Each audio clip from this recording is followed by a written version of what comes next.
Psalm 15 opens with a question that cuts straight to the heart.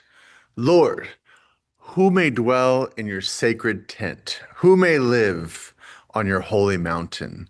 This isn't casual curiosity, it's a life defining question.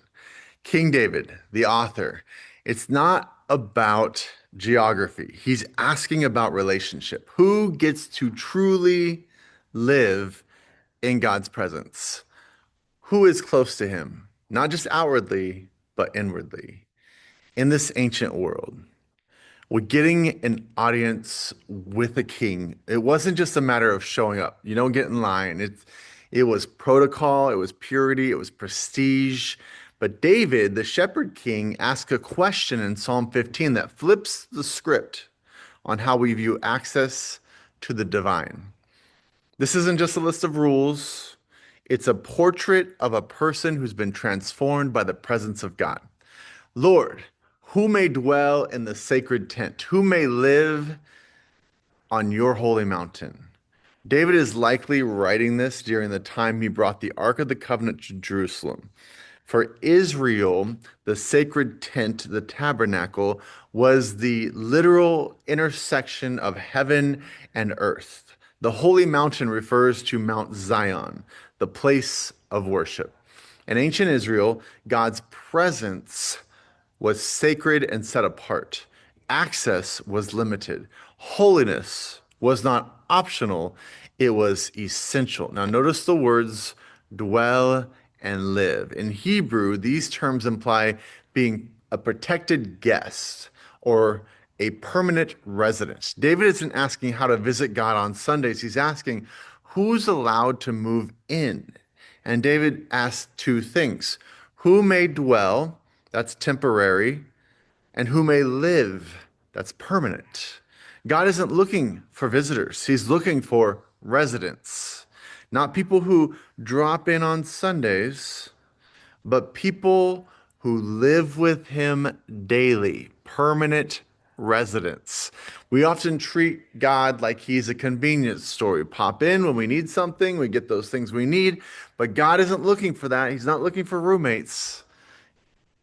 He's not looking for customers. He's looking for permanent residents. Verse 2 says, the one whose walk is blameless, who does what is righteous, who speaks the truth from their heart. In David's time, blameless didn't mean sinless. Only Jesus fits that. It meant whole or integrated. Think of high quality, blameless diamonds. It's not just shiny on the surface, it's structurally sound all the way through. Your walk, your work, your word, all blameless. This means the walk is your public behavior, not perfection, but consistency and integrity. The work, this is your professional justice, not just belief, but your actions. And then your word, this is your private thoughts, not surface level honesty, but deep authenticity. If who you are in the dark matches who you are in the light, you are integrated. Imagine a house that looks beautiful outside, but inside, the foundation is cracked. It will eventually collapse. God is saying, I care about the foundation, your heart, your character, your daily walk. Verse 3 says, whose tongue utter no slander, who does no wrong to a neighbor and cast no slur on others. Why does a holy mountain psalm talk so much about gossip? Because in a close-knit tribal community, a slur was a social death sentence. David knew that you cannot love a holy God while simultaneously destroying the people made in his image. Before you hit send on that text or share on that email or that prayer request that sounds more like gossip, ask this question: does this word I'm about to say build the tabernacle or does it tear it down?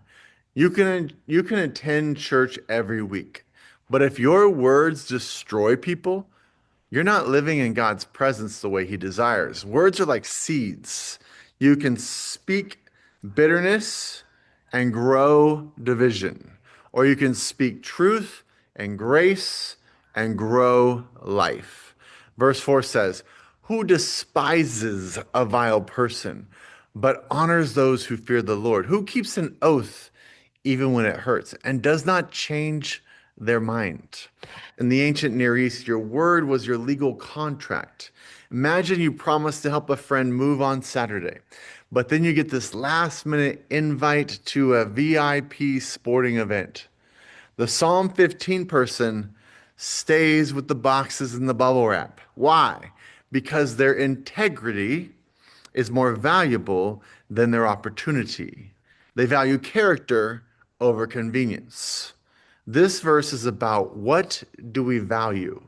And there's two contrasts: rejecting evil, honoring godliness, not celebrating what God calls sin, not admiring what God opposes, keeping promises even when it hurts, integrity over convenience. Character is revealed in your life when it costs you something.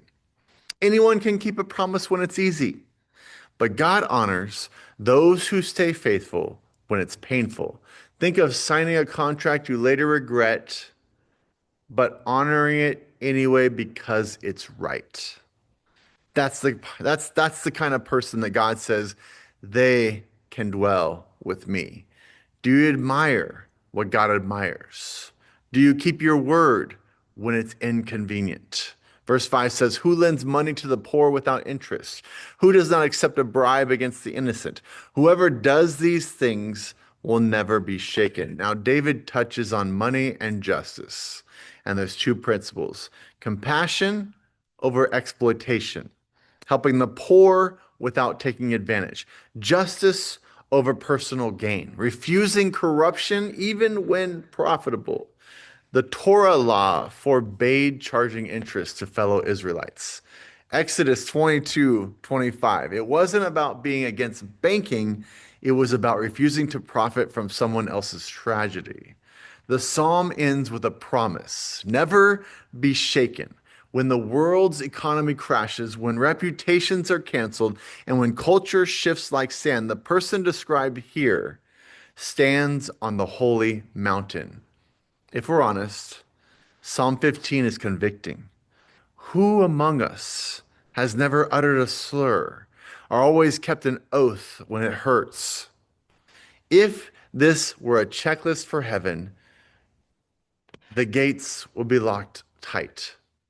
God cares deeply about how we handle money and power. It's not just about generosity, it's about fairness, integrity, and compassion. Imagine two people. One gives generously but cheats in business.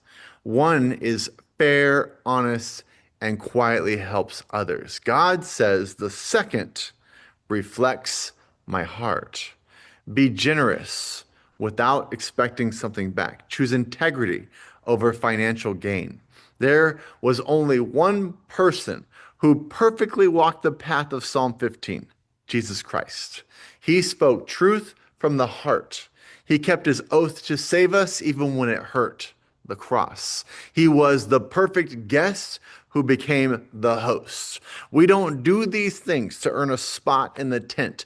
We do these things because the host has invited us in by his grace. When you spend time in the presence of a holy God, you start to smell like the incense of the tabernacle. You start to act like the king you serve. Stability in life doesn't come from circumstances, it comes from character aligned with God. This week, pick one area of your life, your speech, your promises, or your pockets. Ask the Holy Spirit to make that area blameless, not so you can be religious, but so that you can dwell closer to the heart of God. Imagine standing at a base of a mountain, looking up at the task ahead and thinking, how am I going to do that? Psalm 15 describes the kind of person who can climb it. At first, it feels overwhelming, but then you realize Jesus has already climbed it for you and now walks with you up the path. Just begin. Because when you walk with God, nothing in this world can shake you. Thanks for watching. We will see you next time. Take a moment to subscribe and share it with someone who needs to hear it. And next time we will do Psalm 16.